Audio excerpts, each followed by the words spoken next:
All right. Good morning, everyone. Ricardo Wilkins here for another cute office hours champions using Teams effectively. Glad you can make it today, either live or on demand. As always, this is the place to come to bring your questions about Teams. You have your QA chat on the side there. Feel free to put questions in the chat. And today, specifically, we're looking for questions about our topic today, which is meeting fatigue. So joining me today, as always, is my friend Stacy, who's in the background helping with questions. But we're also joined by the Meeting Rangers. So we have Jean and Sarah on today, and they're going to spend our time this morning talking about this topic of meeting fatigue. Um, Sarah, I think you are out there. Is that right? I am here. Hello, good morning. Good morning. So we're gonna switch some things here, and yeah, let me switch some things here. And yeah, we're happy you and Jean were able to join us today. And I think this topic is an important one these days, probably any day of the week, but certainly these days. And so we're happy you could join us and looking forward to hearing what you guys have to talk about today. So I will turn it over to you to discuss meeting fatigue. Okay, great. We're so happy to be here. Thank you for the opportunity to come and speak and talk about this very important topic that I'm sure that we are all very aware of. So my name is Sarah Rice. I am joined by my colleague, Jean Wampa, and we are both Teams Meetings Rangers. And we're here today to talk about, just as Ricardo mentioned, meeting fatigue and how to combat it, some ways, some ideas to combat it, to help you be more effective and efficient in your day, and just hopefully reduce some of that meeting fatigue that I suspect that many of us on the call here are well aware of. So what leads to meeting fatigue? There are so many things that could potentially lead to meeting fatigue, and I'm sure everyone on this call is aware of these, and maybe you have your own items that you can add to this list. But data really tells us that remote collaboration is just simply more mentally challenging than in-person collaboration, and that online meetings can really be more stressful for attendees than work that is done maybe during non-meeting times. And never mind that trying to focus on this small little screen, I know I'm hunched over my keyboard all day long, is just physically demanding on your body. And then comes probably the biggest one I know that I personally struggle with on a daily basis is just the sheer number of meetings that I attend and the mental strain that goes into that. So what we'd like to talk about today is how to combat that meeting fatigue. Now, we all know that online meetings can be super valuable in terms of building togetherness and immediacy among our colleagues, our vendors, customers, maybe the public that we serve. And if we've learned one thing this year, it's that artificiality of video conferencing combined with just the sheer volume of meetings is really serving to drive this huge fatigue that many of us may be feeling at this point. And then the question becomes, how do you preserve that value of that connectedness that you feel with your colleagues while reducing the issues or the problems? And Microsoft's position around this is really that thoughtless collaboration will always be poor collaboration, no matter how good the technology that you're using is. So today we're going to look at some ways to help us all combat meeting fatigue and be more thoughtful about how we're collaborating. And we're going to break it into 3 pillars that you see on the screen here. We're going to talk about mindful teamwork, effective meetings, and then share some other ideas for you to help reduce that fatigue in your day when it comes to your meetings.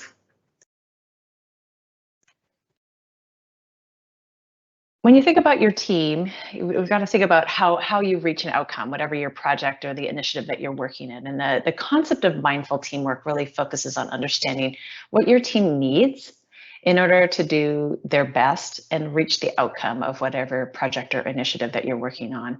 And these outcomes can be accomplished using a combination of activities. To reach the outcomes, you need to ask yourself a few questions. The first one was, what does my team look like? Who's going to be included? What resources are we going to need? Where are our experts? And then we're going to morph into the question around how are we going to get this work done, or where are we going to get this work done? Do we have a shared workspace maybe? And if not, let's build one, and maybe we should use Teams for that. We're talking a lot about Teams today, by the way.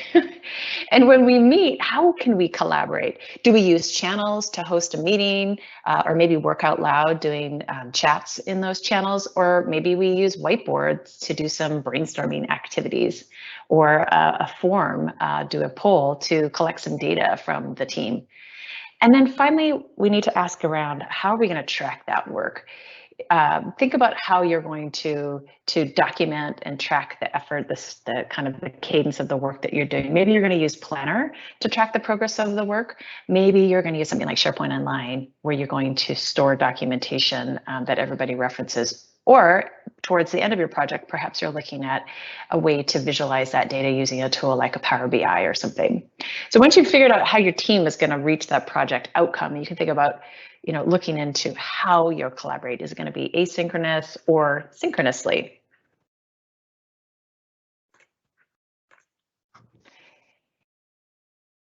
So let me just switch here. Sorry, my screen is a little bit funky today. All right, so let's start by defining the difference between synchronous and asynchronous work. So asynchronous work is really defined by having employees be really empowered to complete their tasks independently, on their own time, without dependencies or like a set order of operations necessarily. Whereas synchronous work is really defined by where you're collaborating more real time with other human beings, if you will, at the same place or on the same call at the same time. So think online meetings or maybe even webinars. And when you think about that asynchronous versus synchronous work, it's all about balance, right? Everything they say is in moderation. So sometimes asynchronous work is really going to be the best for you, from channel chats where you float an idea maybe to your team, or you share a document and you're doing co-authoring. There are definitely benefits to asynchronous work. It allows for that kind of uninhibited global collaboration, right? It lets people take in information, synthesize a response, and then reply back in their own time. But it is undeniable that there is value in meeting real time, doing real-time work session. And frankly, I know for myself, there's just times where it's unavoidable. So the takeaway here is it's not all one or the other. It's not all asynchronous or all synchronous, but it's a nice combination or marriage of those two things together. And ideally, once you reach this balance, you hit a point, a sweet spot, where you're working smarter and more collaboratively outside of meetings, asynchronously, than you are when you're attending those meetings. And then hopefully the other goal is to have fewer of those meetings. And when you are meeting, they're really very effective. And that's exactly where Jean is going to take us next. I'm going to talk about effectiveness of meetings. So Jean, I'm going to pass it over to you here. And you can take it away. All right. Thank you, Sarah, and hello, everyone. So as Sarah alluded to, there are multiple stages in hosting meetings, and in order to have successful and more meaningful meetings, it's really important to understand how to plan that before a meeting stage, right? So in this section, we'll cover those key tips and help plan before a meeting is scheduled. So the best thing we can do, honestly, right before we even start a meeting, is just asking that question, like, hey, do I even need a meeting for this particular topic, right? That helps just reduce the amount of unnecessary meetings, which contributes to meeting fatigue. So if you can just open up a channel conversation, right? It was one of those asynchronous, characteristics that Sarah was talking to earlier, right? You want to be able to, mention colleagues, draw their attention to, critical questions that could be answered in simple responses that can be handled in a channel conversation, rather than, tying up everyone's time in these synchronous time blocking meetings for those simple answers. So yeah, channel conversations really good for that. And the other aspect here that we can use in the pre-meeting phase, or before we start our meetings, is just having a simple agenda. So when before meetings actually get started, folks hop in when it actually starts. There's no agenda. People are just in there cold, not knowing what to do. It's really cloudy, right? But with OneNote, it's a great tool. You can open it up. You can actually assign a meeting to notes to a meeting, so that you can assign agendas, action items that you want to plan to talk about. and even add content like SharePoint to even spruce it up a lot more. So, that's another way we can also help with the pre-meeting phase.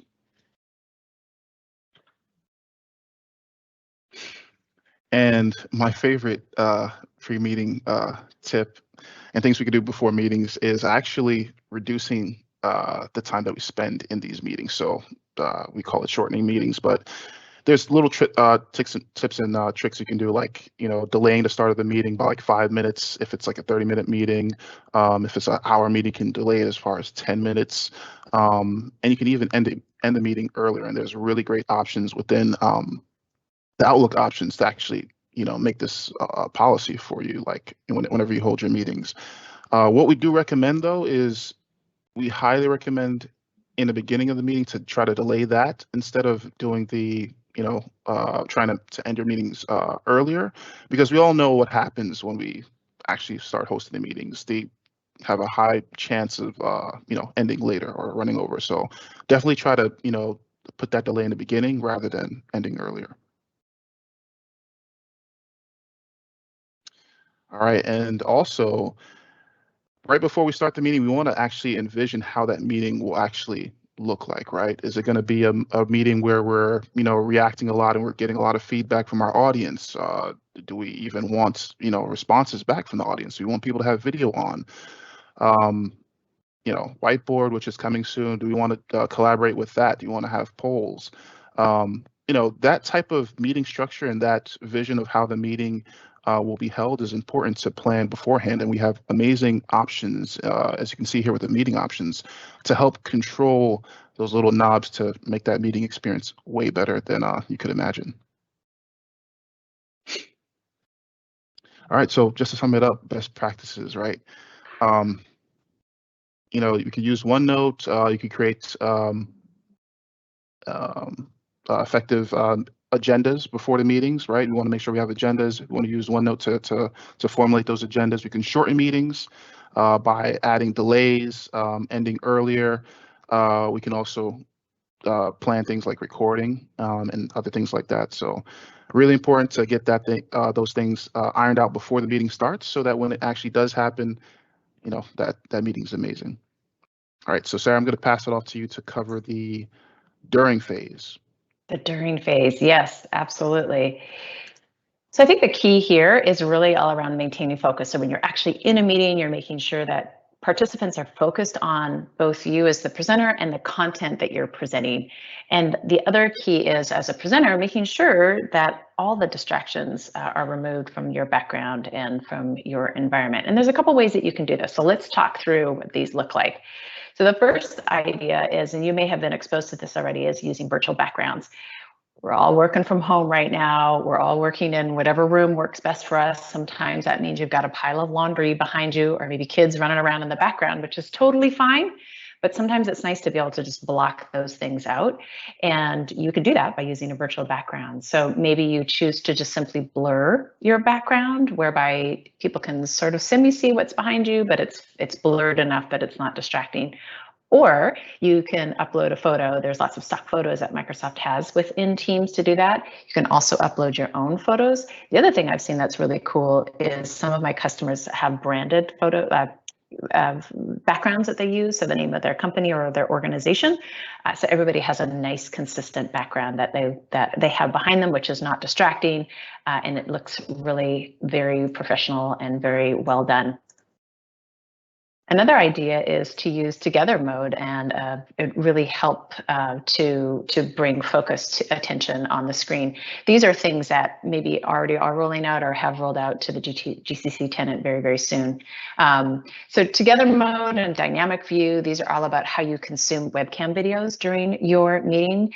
Together mode is where you can bring all the participants into a shared virtual setting. So that's what you see in the top right corner of the screen here.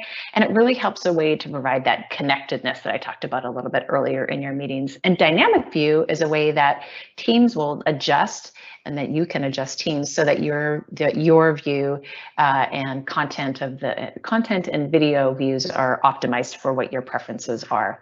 So that's another great tool to use, again, to increase that connectedness, make sure you're getting the best, most optimal view of the content and the participants.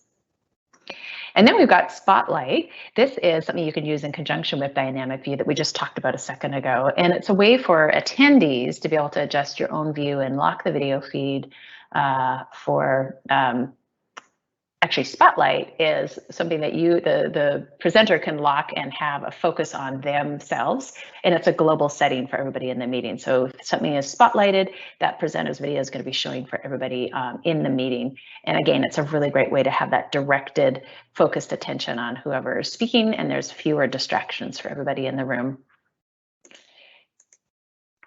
And then we're going to talk a little bit about accessibility and focus. So with the release of live captions, it's great for folks who may be hard of hearing or who have different levels of language proficiency, or maybe you're even just frankly in a loud place. It gives you a great way to follow along and track what's being said and by whom. And live transcripts are another great way to both follow a meeting and review the meeting conversation too as well. So those are both great ways to help you stay focused. Sometimes it's good to both hear the words at the same time that you're reading the words.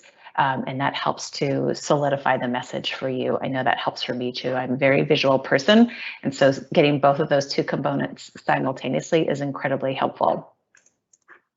Another great way to help the audience is really encourage participation, right? Share feedback, ask people to share feedback during your meetings. And there's a couple of ways you can do that in Teams today. There's this concept of raising the hand.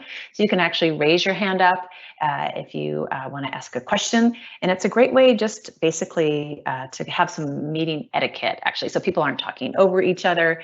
If you have a point to make, you can raise your hand and you can be called on. And it's like I said, it's really a great way to have some meeting etiquette. Another way to encourage participation is using those reactions. And those are things that you see in the UI, and you can throw up a thumbs up, or maybe it's a heart or some praise using the clap. It's a really fun way to just show and share during the meeting, making sure that people are engaged. And it's a way for you as a participant to maybe show some appreciation or express your sentiment around a comment or a specific topic that's being presented. Jean mentioned Whiteboard a little bit ago, but Whiteboard is something that is coming very soon to the GCC environment. And this is whiteboarding is exactly what it sounds like. It is a digital ink concept where you can take within the Teams meeting itself, you can launch a whiteboard and do some digital inking, as you see on the GIF here that's sharing. It's a great way to do some brainstorming, be creative, and it's something that everybody can participate in. So it's not just the presenter pushing out information onto participants, it's including participants in the project. It's letting them be creative, it's letting them participate and be part of what's going on. And you can really get quite sophisticated. If you look on the bottom right corner here, you'll see this is a whiteboard that one of my colleagues put together, which is just mind-blowing. And you can draw, you can use sticky notes, you can use graphics. So it's a great way to get super creative and share ideas really quickly and efficiently. Another cool thing that has recently released is Breakout Rooms. If you haven't already been exposed to Breakout Rooms, they were a hotly anticipated feature in Microsoft Teams, and we recently launched them. So Breakout Rooms are a great way to separate participants into sort of mini meetings, if you will. So either randomly put them into their own breakout rooms, or you can organize them by selecting and assigning them to a room.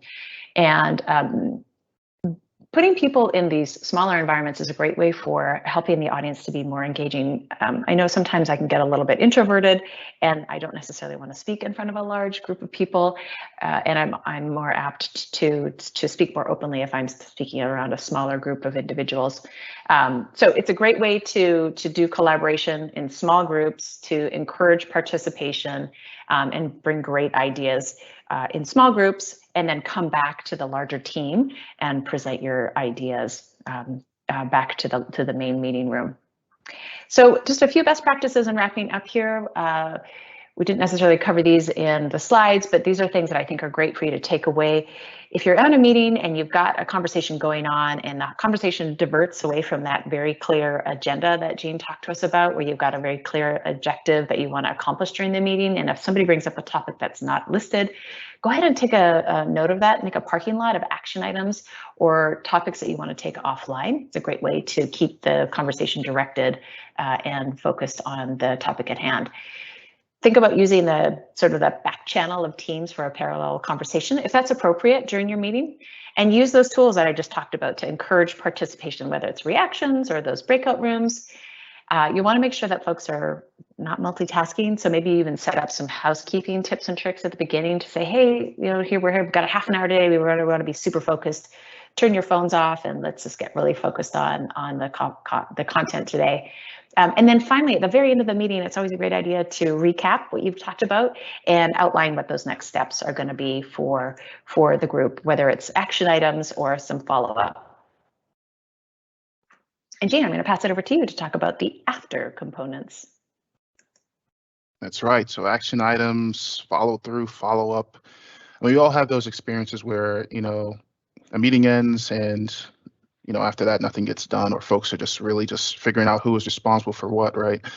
So, those things that happen after the meeting can also contribute to meeting fatigue. And, hopefully in this section, we can cover some good tips to help avoid that scenario. So what you see here is just the follow through, right? So after the meeting is done, you can use this awesome tool, which is built natively for Teams called Planner, right?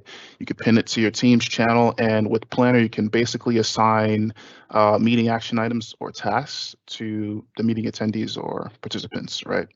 And this just helps with task management. All right, so also, as Sarah mentioned during the meeting, there's plenty of artifacts that get produced, right? You get chat that happens during the meeting, the recording, there's note taking, those things happen during the meeting, right? You still want to be able to share them to reference for later discussions, right? So what we can do is you can, with the meeting recordings, you can post that to Stream. You could link OneNote to your meeting channel. And you can extend even the chat, right? So the folks that were in the meeting, you can continue that chat after the meeting to additionally follow up as well.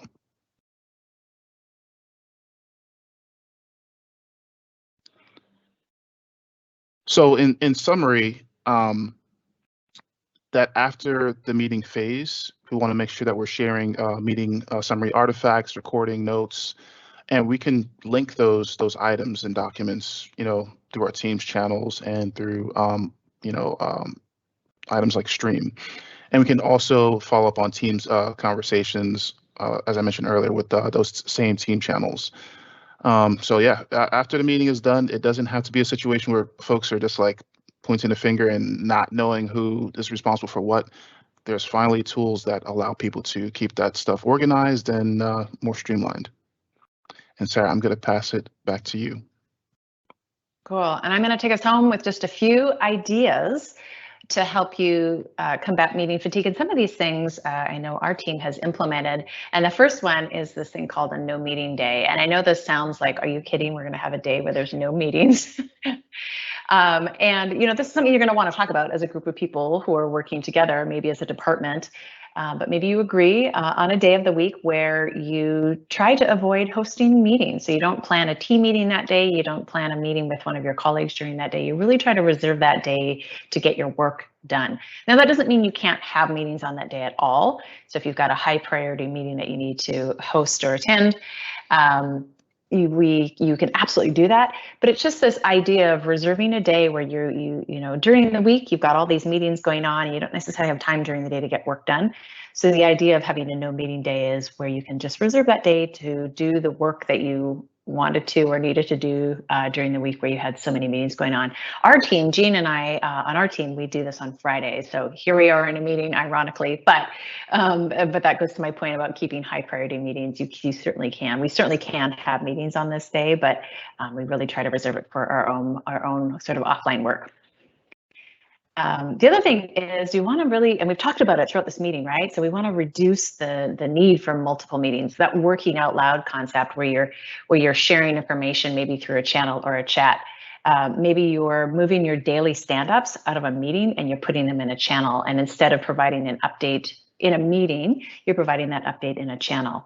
And then there's also this concept of pinning important documents and artifacts within your team's workspace itself. So maybe at the top, Jean showed a moment ago how to pin a OneNote to the top of your team. So maybe you've got that OneNote pinned, maybe you've got some other key resources pinned as well. And that really helps to, keep your attention focused, and so you don't have to hunt and peck for information, and it's right at your fingertips. And hopefully, if you're able to get to those artifacts and you're able to do maybe some co-authoring, or like I said a moment ago, do some offline chatting, you can reduce the need for those multiple meetings. And then there's this idea of focus time. Well, you just straight up block time on your calendar to focus on work.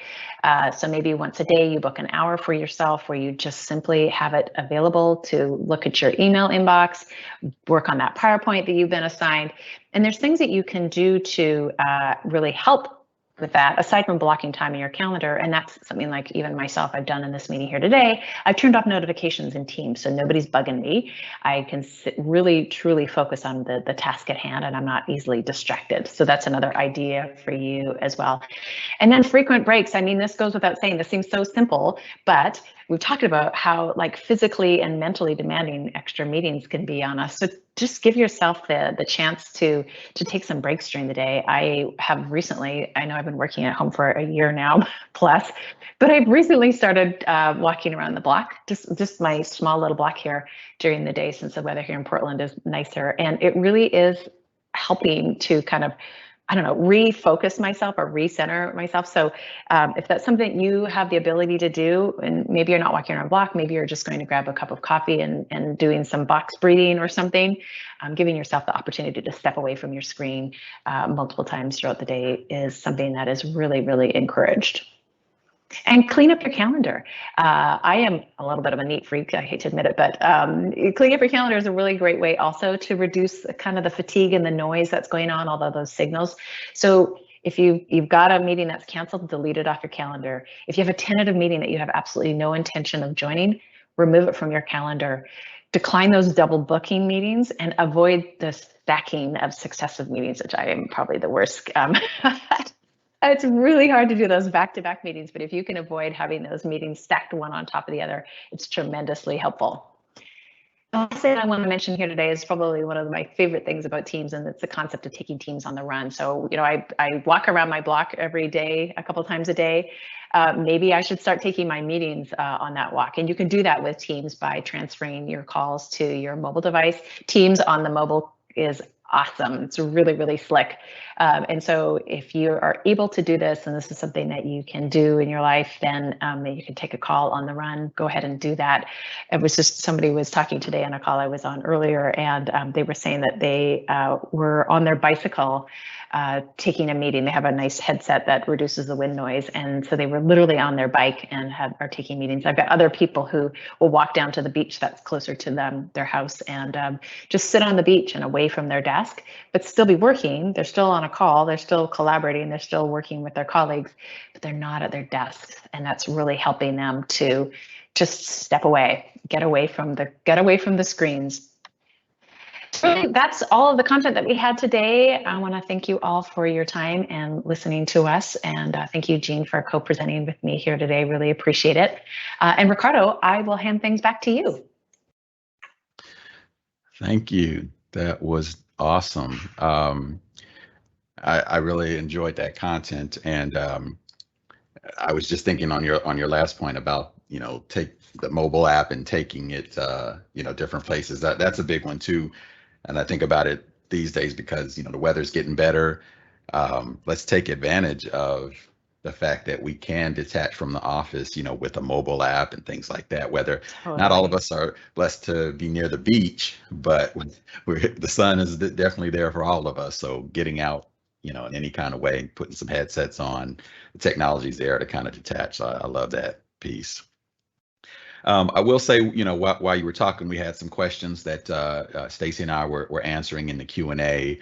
One of them was about Whiteboard, as you mentioned, and that is a big feature that is coming soon, very, very soon. Next month is the current roadmap.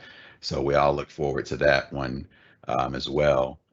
If there are other questions out there, you know, this chat will be open for a while. You can certainly publish them.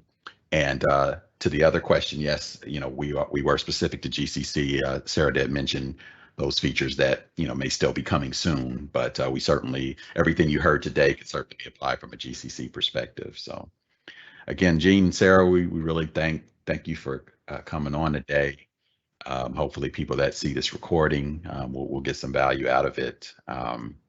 So we're kind of at the hour here, and I'm looking at the questions. So yeah, we just got some good feedback about the presentation today and the Q&A. So again, if you know, for all that are attending or watching, definitely come back. You know, each week if you spark some questions, we can certainly continue this conversation in future sessions. So again, thank you, Sarah and Jean and Stacy. Beyond that, I think we'll go ahead and wrap it up, and so see you next week for another CUTE office hour session. All right, have a good one. Thank you. Thanks, Ricardo. It's been a pleasure. Thanks, Stacy. Thanks, Jean. Thanks, everyone.